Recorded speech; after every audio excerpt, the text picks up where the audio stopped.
Well, first of all, and together with all of my brothers here in the Seminary Chapel, just want to say a special word of thanks to all of you who are joining us today and for this great feast of our dear Blessed Lady. How nice that you've been able to carve out of a busy workday some time in which we can focus on the great gift that we have been given, certainly in Jesus, but clearly in the beautiful manner in which he came to us through his dear Mother Mary. You know, for those of you who are grandmas and grandpas out there, you may remember, as I do well, that this day was often called the Catholic Christmas shopping day. You know, when I was a kid growing up in the 1950s, so many of the students in Catholic schools, we were free of any classes that day. Masses in all of our parish churches were in the morning of December the 8th, and after that we hit the road, went to the business districts, and we did our shopping. And I believe that there was a certain degree of truth to that then, maybe not so much now. And I suspect that many of us are engaged in taking a look at what gifts do we want to give to the special people in our lives this year, different as this Advent and Christmas season is for sure because of COVID. And I suspect that as you and I are doing some shopping, we can think back on maybe some memorable gifts that we have in fact received.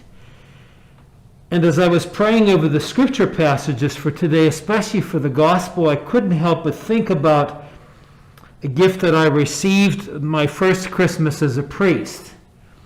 In those days, I was a very avid runner.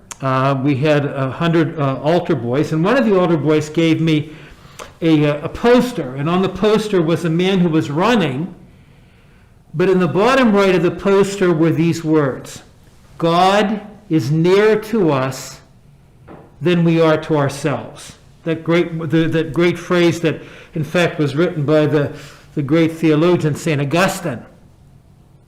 And I thought about that poster because of the line that the Archangel Gabriel gave to Mary when he greeted her and said, "Hail, full of grace."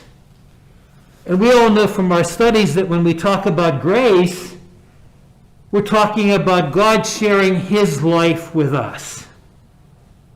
And clearly, as the Archangel Gabriel made that announcement to Mary, it was referring to the fact that, you know, she would in fact carry Jesus in her womb for those 9 months, but it was also reflective of the fact that here this woman was without sin. She didn't share in the deeds of Adam and Eve and the consequences of original sin as everybody else in the course of human history, save for her son, would experience. And she, full of grace, the power of God's love working within her, enabled her, without question, but certainly with struggle, to be able to say to what the Lord was asking of her. She was like us, as Jesus was, in all things but sin. And we can hear that in an interchange between Gabriel and herself. She was filled with questions. She was filled with fear. She was filled with uncertainty. But it was in fact the power of God's grace that enabled her to say yes. It was the power of God's grace, of God's life within her, that helped her to bring Jesus into the world for all of us. And we celebrate that great truth here today as we gather around the Lord's tables.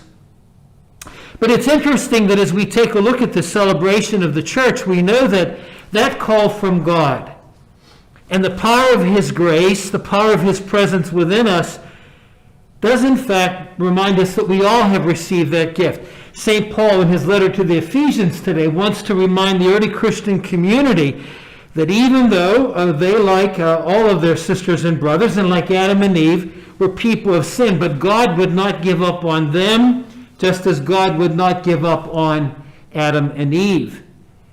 The reality is the same for each one of us.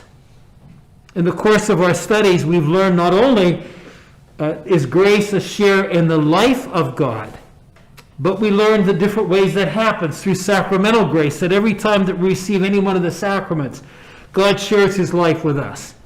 We know that within the context of actual grace, that whenever we do anything out of love for somebody else with the power of God's help, we in fact are demonstrating the love of God and the presence of God within us. We know that by way of sanctifying grace, where God gives us his help to get us through some of the difficult moments of life, once again, we in fact are reminded about the very presence of God within us, known as his grace. It seems to me, my sisters and brothers, that maybe we need to go back to that thought that I shared with you at the very beginning of this reflection.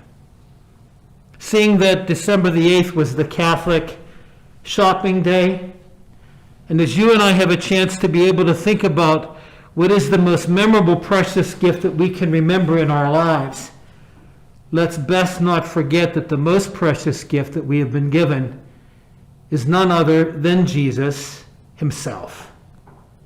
And so with the power of God's grace, it's important for us to take a look at wherein is God's presence in our lives, and what is it that we need to do with the power of his life as we seek to be with each other on our journey to God's kingdom in heaven.